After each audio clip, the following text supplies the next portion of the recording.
Hello, everybody. It's the Life After 50 show, and I'm Catherine Watson.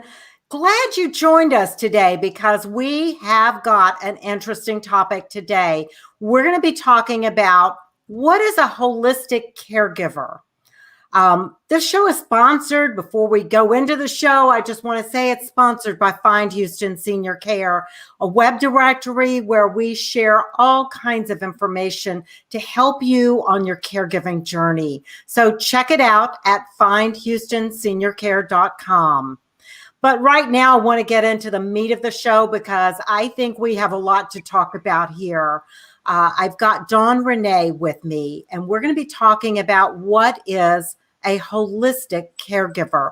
What does that mean? And how can you bring those qualities into your caregiving journey? So, Dawn Renee, thanks for being on the show. Hi there. Thanks for having me. Great. Can you tell us a little bit about yourself, your background, how you ended up doing what you're doing?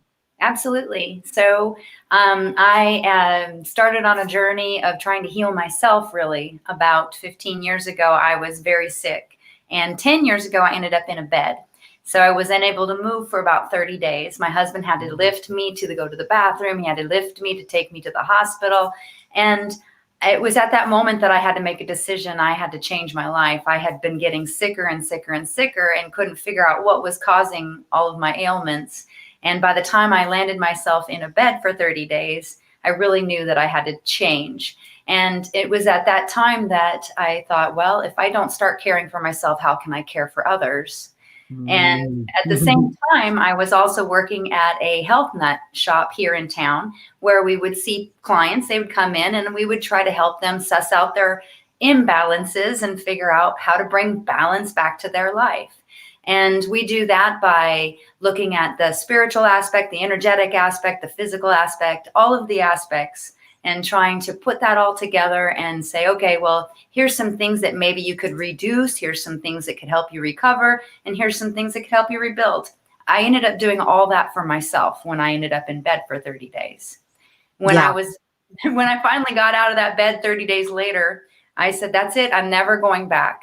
I'm going to change my life forever. I stopped eating meat. I went plant-based and started recovering and rebuilding myself. And that's kind of where it put me onto this trajectory of trying to help others find holistic healing for themselves as well. That's great. That's great. Yeah. When you have dealt with an illness yourself, and you finally come to that realization that, okay, it's up to me. I've got to make some changes. I've got to really do an about face with my life and my health.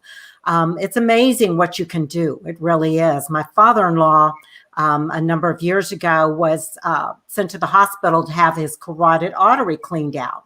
Yeah. And basically, right before the surgery, the doctor came in and said, I'm sorry, but there's nothing we can do. It is so clogged and it is so close to the brain that surgery is not an option anymore.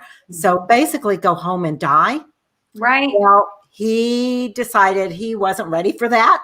And he said he started searching. So he found a diet. It was the Dean Ornish diet, which is basically a vegetarian diet. And he got on that. And within just a short period of time, he went back to the doctor, and the doctor listened to his artery, and he said, oh my gosh, he said, there's blood flow. He said, I don't know what you're doing, but keep it up. And it's amazing how much power we really have, isn't it, Dawn? It really is. Absolutely. I mean, to standing here today, 10 years later, where I'm at with my health now compared to where I was, I can honestly tell you that I would stand at the top of any mountain with a megaphone and scream, this is the best way for you to heal, is to take care of your body, give yourself food that's nutritionally dense, plants, and try to listen to yourself and figure out what's not working for you. If it's not, when something's not working for you. If you eat something and then that day you start to feel something, or the next day, or even within 3 days, you're feeling something weird, there's a good chance that something you're doing to yourself is triggering that thing to happen. And being able to listen to those symptoms and signals is like the key to helping you find holistic wellness for yourself. Mm-hmm. And a lot of caregivers forget, a lot of family caregivers forget about themselves. They're so focused on caring for somebody else. And I know that you care for somebody else right now.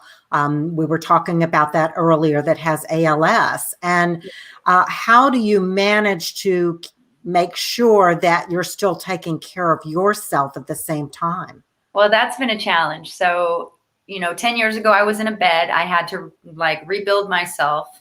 So once I rebuilt myself, I was introduced to the person I'm taking care of now. I've been with her for 5.5 years. And I did exactly that, what you said. The first 2 years was all her, all her, all her, all her. I completely forgot about myself in the first 2 years and ended up getting sick again. And realized again that I hadn't balanced enough time to give back to myself. And in that, it showed me that if I can't care for myself, how can I be my best caregiver? How can I be the best caregiver for her if I can't care for myself? And in also doing so, it helped me figure out having some empathy for some of the stuff that she was going through.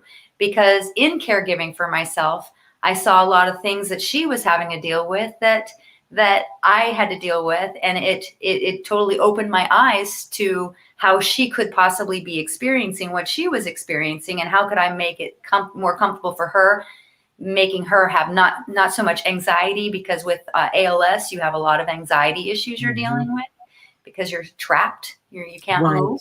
Yeah. So all of these little things helped me come up with a system of how I could work with her better. And so I implemented a schedule, put together a schedule, and then I would go in every day and I would show her the schedule, and I'd show myself the schedule. And what the schedule did was it allowed me to balance in the day my things that I wanted to do for myself, to make sure that I was taking care of myself at the same time I'm taking care of her. Because I know you probably know this, but when you're caring for other people, stuff happens. You might have a schedule and you're like, but I have a schedule and I'm going to. Dawn, so many caregivers right now in the Houston area where I live are dealing with that right now, because our schedule has gone to heck in a handbasket because we've got a hurricane that's on its way towards us. And we don't know really what's going to happen. A lot of the people that are listening to this show or will maybe watch the replay because they might be in the car traveling to another place trying to escape, and evacuate. So there's a lot of things going on. And yes, it's great to have a plan and have a schedule. And you have to have that flexibility in your schedule and in yourself too, and understand that things are going to happen. So what kind of suggestions, what kind of would you give to those people who are out there right now, who are maybe listening?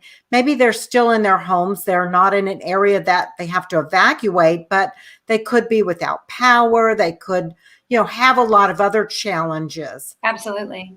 What kind of suggestions to keep balanced? I completely understand that. Whenever the power goes out here, because the person I care for is on a vent, she needs a system called a cough assist machine to help her with her lungs. And so that requires power. Her bed requires power. Everything requires power. So we have, first of all, remain calm. No matter what's going to happen, it's going to happen, and if you have the situation that you have to deal with, so you look at what you have and how can you manage within that situation, and try to keep your head in a clear space about it. So that way you can go through the issues that might come at you and still stay focused on what you need to have happen.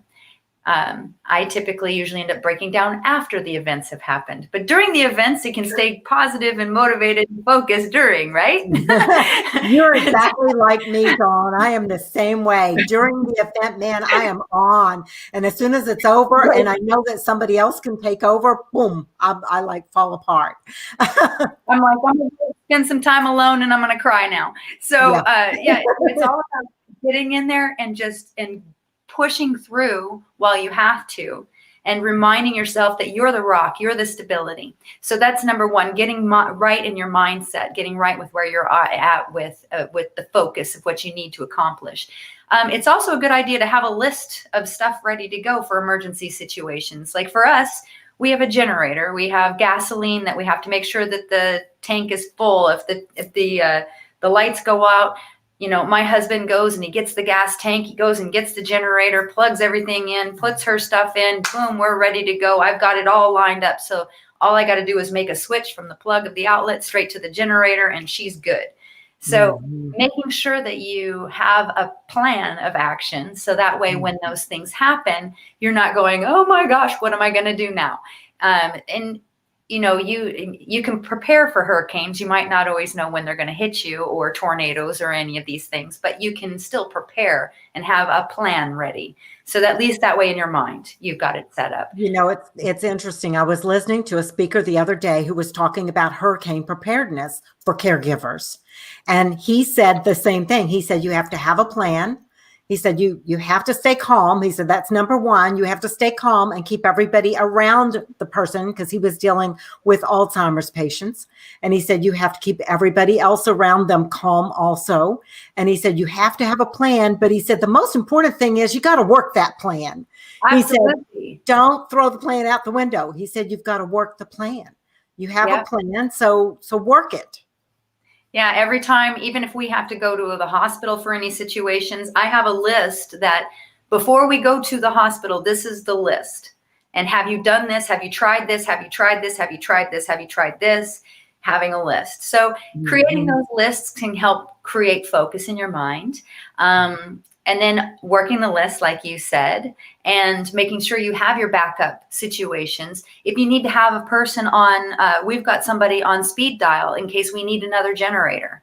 You know, so that's all part of the plan, making sure that we're good. If there's a tornado coming, what do we do? How do we get her from her bed downstairs into the basement? You know, so we've already sussed out, all right, we're going to do this with her draw sheet, and we're all going to grab a corner, and we're all going to go together, and we're all going to take her down there. The other thing is keeping her calm, because she has anxiety. She's in bed. So I actually employ a lot of laughter and joking, and turn it into a movie almost. You know, because she laughs at that. She thinks that's hilarious because it's all part of the journey anyway. And so even if a tornado was going to crash down on our house right now, what are we going to do about that? We might as well be laughing at this time, because really we're faced against life and death every single day with what we're dealing with. And so it's just keeping it in a frame of mind that you can manage in your head to keep it sane and focused. Yes, it could be complete chaos, and yes, it's horrible and it's tragic and it's traumatic, but how we handle it is makes all the difference. Absolutely. It's all about how we handle it, the response that we have. Absolutely. I'm so glad that you're here, because I think you have just a wealth of information and help, and everything you're saying is spot on for what's going on with a lot of caregivers in the Houston area today. But having that plan and working that plan, and I think what it is, Dawn, I think it helps us feel that we're in control, even though we all know that we're really not. But it makes us feel that way, right? And I think all of us have at least a little bit of a control freak in us. And you know, that helps with the anxiety. If you feel that there's some control, you have some control over the situation, it's going to lower your anxiety levels.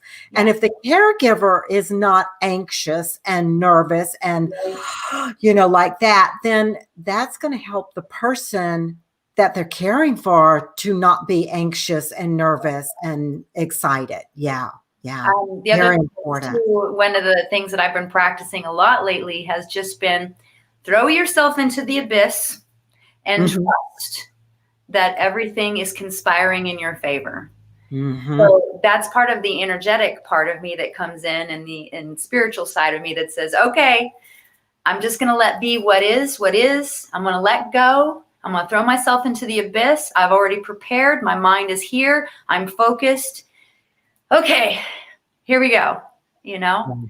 Yeah. I think we're our own worst enemies sometimes, because we have this monkey mind thing going on, and, you know, the people get caught into the drama. And I think it's so important for caregivers to try to stay out of that drama. You Yeah. know, if you've got people in your life that just feed on the drama, you might have to distance yourself some, you know, from that, because caregiving is not an easy job. No. You know, and you are, what you do so directly affects and how you are, how you live your life directly affects the person you're caring for. 100%. And I've always said I'd much rather be around a happy caregiver than a frustrated and scared caregiver. I mean, who wants to be around that, right? That would give me anxiety. Yeah. So those family caregivers who are listening to this, understand you don't have to do everything alone. You talked about, you know, it's you, your husband, her husband. You've got a team there of people that are helping. It's not one person. So if you're out there and you're trying to do it all, especially a lot of spouses do that. They think they've got to shield their children from helping. They've got to shield everybody, and they're going to do it themselves. Yeah. And that's just not the best avenue. Mm-mm. It's really not. No, and there's no way to get that balance. Yeah. So what are your top strategies that you employ daily to assist you with self-care, Dawn? So I realized for myself there was some important things, and they're really simple, and a lot of it is free. The first one is breathing. So isn't that amazing? You know, we can all do that. We all have to breathe. It's the largest muscle in our body. It's oxygenating your entire body. It's oxygenating your organs. It's bringing blood flow to your body, to your limbs, to help you. You know, dealing with somebody with ALS and their muscles are atrophying. So her strongest muscle on her body right now is her lungs. And she breathes so strong. And it made me realize that if that breath wasn't there, then none of the rest would even be still here with us. But because she's able to work on her breath work, she's able to maintain.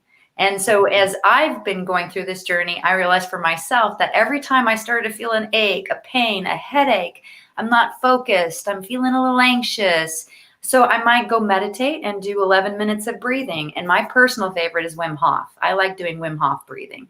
Wim Hof is done by a man named Iceman. And it's a technique that he employs 30 deep breaths, kind of consecutive breathing. And then you hold your breath for 1.5 minutes. And then you do it again and you hold your breath for up to 3 minutes. You can go up to however many minutes you want to. I'm up to 3 minutes right now.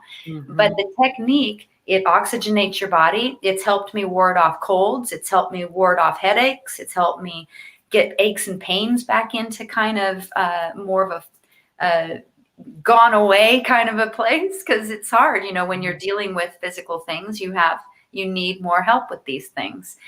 It's helped me get my state of mind back and my clarity back. And so every morning, 11 minutes, it's free. It's on YouTube. It's called Wim Hof. And you can do it anywhere, right? Anywhere. I wouldn't do it while you're driving the car, though. I wouldn't do that. Yeah, well, that particular breathing technique, unless you pull over. You can pull over. Breathing, you know, focusing on your breath. I think a lot of people say, well, I breathe. I mean, what's the deal, Dawn? What are you talking about? I breathe. But I think a lot of people don't realize, especially when they're in some kind of a crisis situation, that they may actually be holding their breath for a lot longer than they realize. Yeah. And so it's really important to pay attention to that and become aware. I think awareness is the key.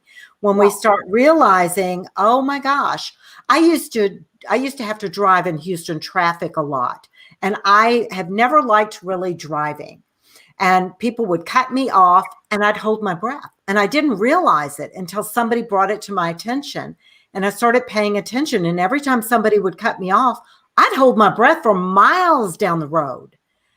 And when I started noticing it, then I started taking a deep breath when somebody would cut me off in traffic. And then I'd start laughing. I'd start laughing because we're both going to get there probably about the same time anyway. And half the time I'd end up seeing them sitting at a red light. You know, I'd be right next to them. And it's like, really? You had to go that fast? You know, so I changed and I shifted how I reacted. And guess what? the aches and pains in my body that I had been feeling, they just magically started disappearing. I did not have the pain, the physical pain that I'd been having in my muscles from holding my breath. Yeah. It's as simple as that. And tell me again, because I want to put that up on, somebody's going to ask, what was that she said? I want to type it in here so that people know the name of that. It's called Wim. So it's WIM Hof, HOF. And there is One word. It's one word, and there's a science behind it. They've actually been studying his method. They've done a bunch of research, and they did a study with 164 people, where 164 people were just one F. Okay. Sorry. Okay. 164 people were injected. Now, this is going to sound crazy. Were injected with E. coli. And, oh, wow. Right. And so the purpose of the study was to prove that the Wim Hof method would make it to where that E. coli would not infect the person who was doing the Wim Hof breathing. So 12 people out of the 164 people did the Wim Hof breathing. And those people that did the Wim Hof breathing did not experience any problems with E. coli.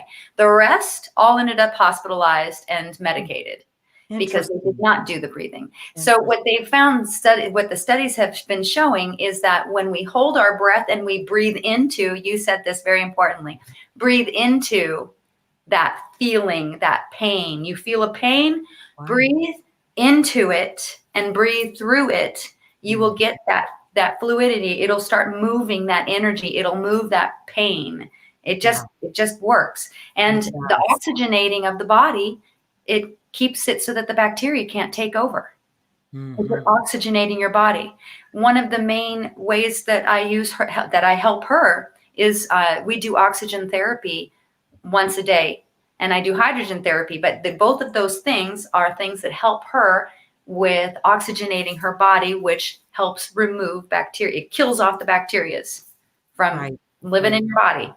So it can help you with viruses and bacteria. It's so simple. And like you said, it's we all have the ability to do it. We can do it anywhere. Focus on your breath, pay attention, start noticing, am I holding my breath? Oh my gosh, when I watch the news, am I holding my breath?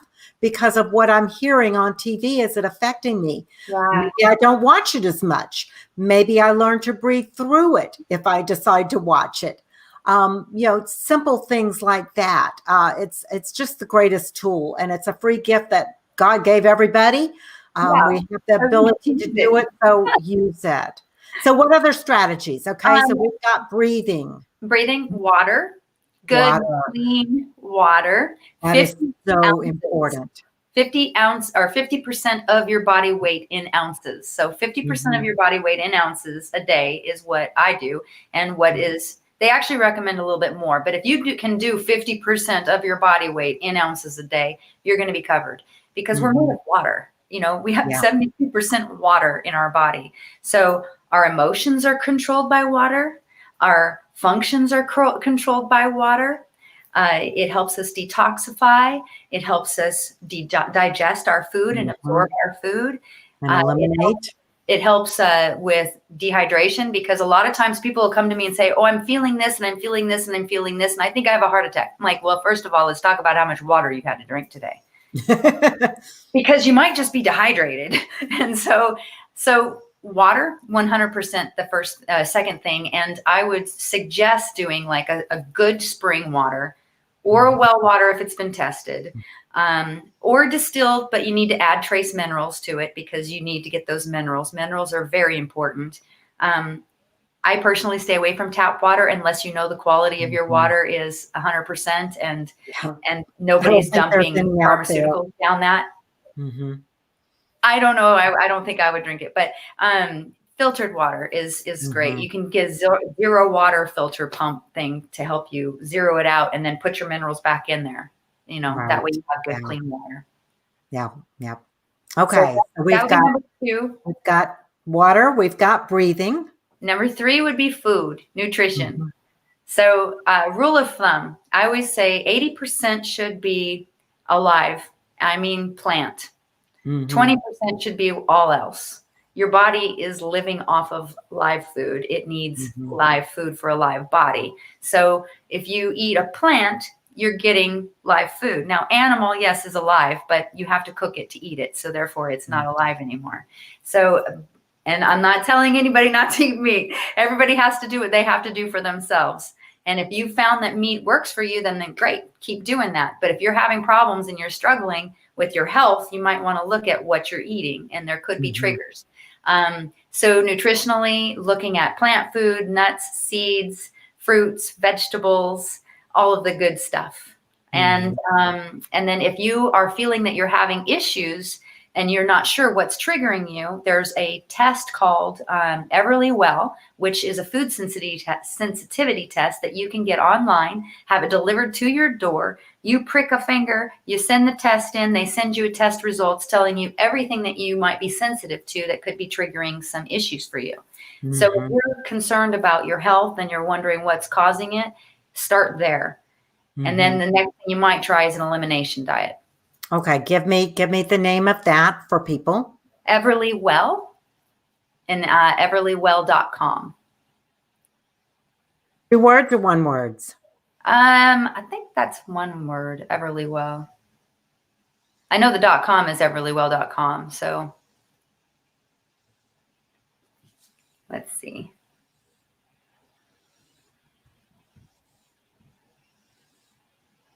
Yeah, when I did the You're not associated with this in any way. This is Not just at something that all. you're recommending. No, so for me, know. here's my thing. I was so sick for so long that I never want to be that way, and I would never want to stand by and watch anybody else be that way. And this information is free. And for me, it was something that I discovered for myself. Oh, it's Everly Well. So I just realized that. Yeah. So for me, it was I need to pass this information on, because it's, as I'm vetting this stuff and finding stuff that's working for me holistically, it's free information. It's I just want people to feel good.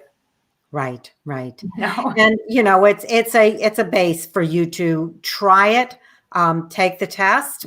It's not, going to hurt you to take the test. And then you look at the foods and you say, okay, according to this, I might be sensitive. So let me maybe do an elimination diet and take those items out and see, do you feel better? If you do, great, then maybe you're onto something. If you don't, then look at something else.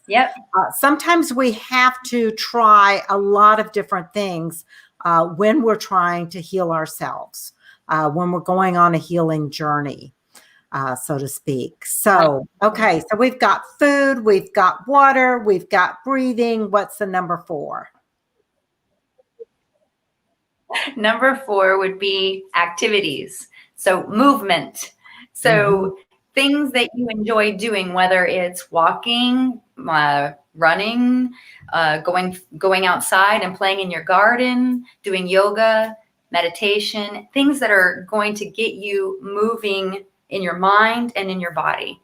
Things that inspire your body to do what it's supposed to do. And you have to decide what that is for you. And I every day make my list of what I want to make sure that I get in today. So, okay, I want 2 hours outside. So I'm going to make sure that I get 2 hours outside. Now that might be more like 15 minutes here, 20 minutes there, 25 minutes there, but I'm going to actively have that on my brain that today I need to get outside for 2 hours, and I'm going to go play in my garden, or I'm going to play with my dogs, or I'm going to do yoga. And so I want to make sure I do those activities when I go outside, walking barefoot in the grass, letting the earth's energy fill me up, because we're battery. We work on an electrical system. So recharging. Right. Well, you know what? I love it. These are simple. Everybody can do them. Cost practically nothing. I mean, you've got to eat anyway. So why not choose some foods that are supporting your body? Water, you mentioned that, and that is so important. A lot of people listening to the show probably care for seniors. A lot of my listeners care for seniors, and they all know that seniors tend to get dehydrated. They don't drink enough fluids. Yeah. But the caregiver may not be paying attention to the fact that maybe they're not drinking enough fluids either. So, if you're going to give your loved one a glass of water, you drink one at the same time. Exactly. And That's then, what we say here. yeah. And that way it works. Yeah. So great. So what are some of the resources that, we talked about a couple that have helped you on your caregiving journey. We talked about the Wim Hof breathing technique and the Everwell. What other kinds of resources do you have out there? Well, for a lot of people ask me, how do they find a caregiver or a holistic caregiver, or, where do they start? Or even if a caregiver is what they're looking for, because maybe they're not ready to bring in a person to care for their person, but maybe they're able to accept help to clean the house, or to do maintenance around the yard, or to do things that need to get done that you just can't seem to get to. So maybe you just hire somebody here and there to do those things, to take that off your plate, to help give you a little more time so that you can go do something that you want to do for yourself. Going to the local agencies, home health agencies that might be in your area, or if there's an association, Alzheimer's, ALS, cancer, any of these societies and associations, they might have a list of people that could be useful resources. ALS has now started where they give us every quarter, we get a little bit of money to come back as respite to us, to help us hire somebody to come in and give us a day of respite, So it might only be a day here and a day here, or 2 hours here, or our insurance. We just found out our insurance will now cover a nurse to come out 2 hours a day to do a visit, to do the bath. So these are little things that you can utilize to help give you back some time in your life to balance in those things that bring you joy.